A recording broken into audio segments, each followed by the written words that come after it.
The return of Christ is the most anticipated event in the Bible. When he returns, his kingdom will cover the earth. So when can we expect this to happen? What will be the sign of his coming? And is there evidence that we are right at the door of his return? The number one question believers and non-believers have is, why hasn't Jesus returned yet? What is the delay? When is he going to come and gather up his church and then reign on the earth? It's been almost 2,000 years. What's going on? Well, in Matthew chapter 24, Jesus explains exactly what must happen before he returns.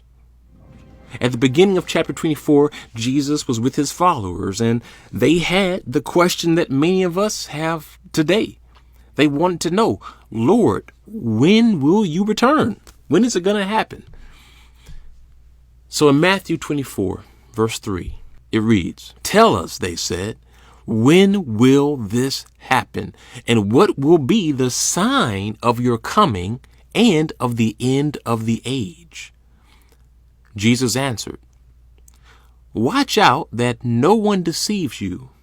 For many will come in my name, claiming I am the Christ, and will deceive many." You see, Jesus wanted to make it clear to them when they should expect his return. And so in verse 6, he's going to begin to let them know exactly what must happen before he returns. Verse 6, "You will hear of wars and rumors of wars, but see to it that you are not alarmed. Such things must happen, but the end is still to come." Verse 7, "Nation will rise against nation, and kingdom against kingdom.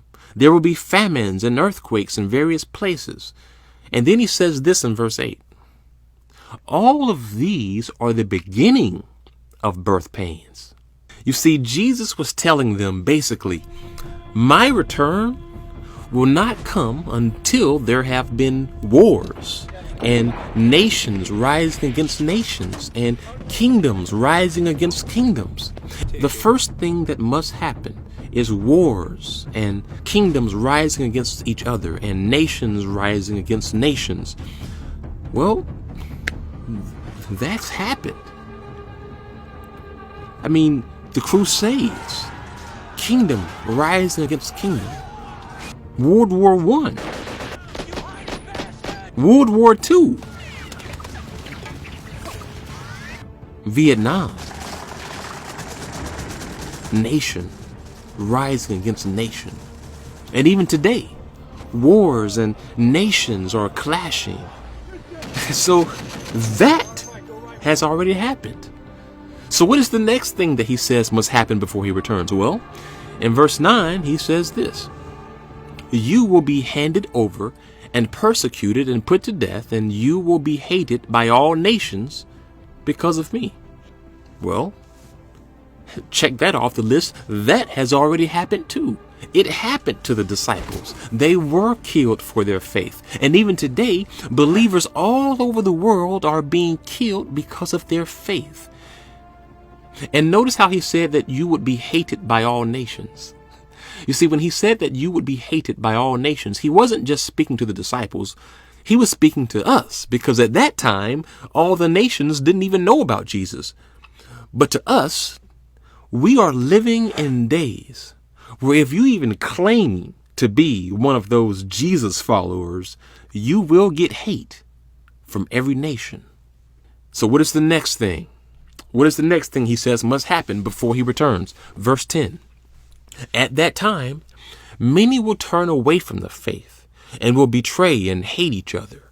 And many false prophets will appear and deceive many people. And because of the increase of wickedness, the love of most will grow cold. But the one who stands firm to the end will be saved." And this also we see today. I mean, how many have abandoned the faith? Do you see more people hating each other now than it used to be? I think so. You see hate like it hasn't been in a long time. You see false prophets and people who make claims that don't come true.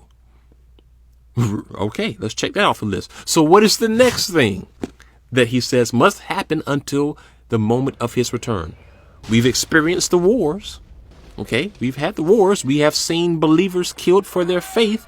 We've seen hatred among people. What is the final thing that he says must happen before his return? Here it is, verse 14.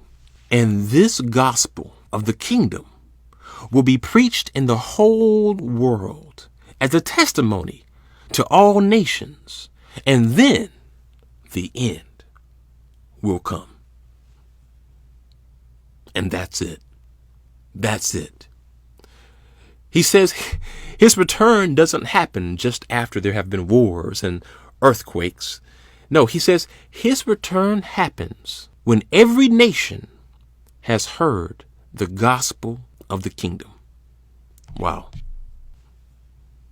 Now I want to show you something here. When you look at the word for nations, it is the Greek word ethnos.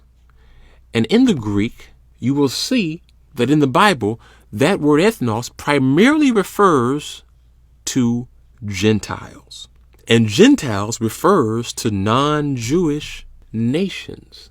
You see, when Jesus was on the earth talking to his 12 disciples, only the Jewish people in Israel knew about him.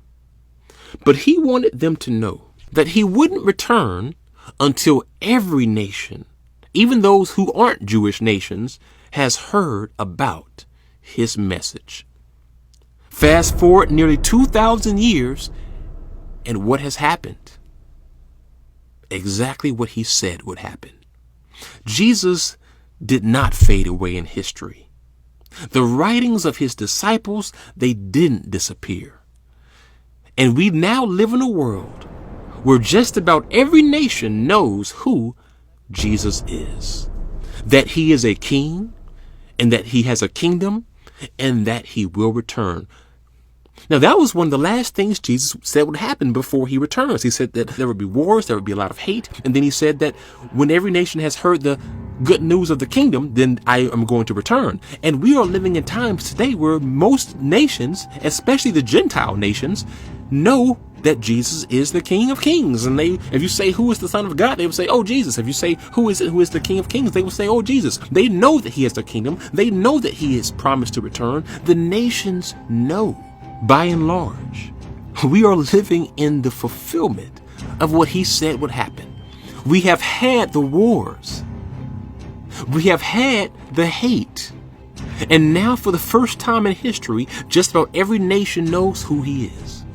In fact, with YouTube, just this video alone is reaching every nation. Think about that. You see, Satan thought that YouTube would be a tool to spread hate. And yeah, that's happened. But God has flipped it and used YouTube as a tool to spread the kingdom. In these last days, it has become one of the #1 tools that is reaching every nation with gospel-centered teaching explaining the kingdom of God. Remember, Jesus never said that every person would hear his message. What he said was every nation would hear.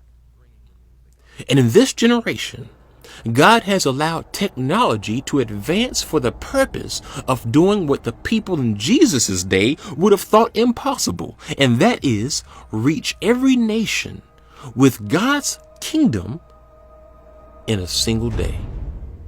Jesus said it. The last thing that would happen is that the world would hear the gospel.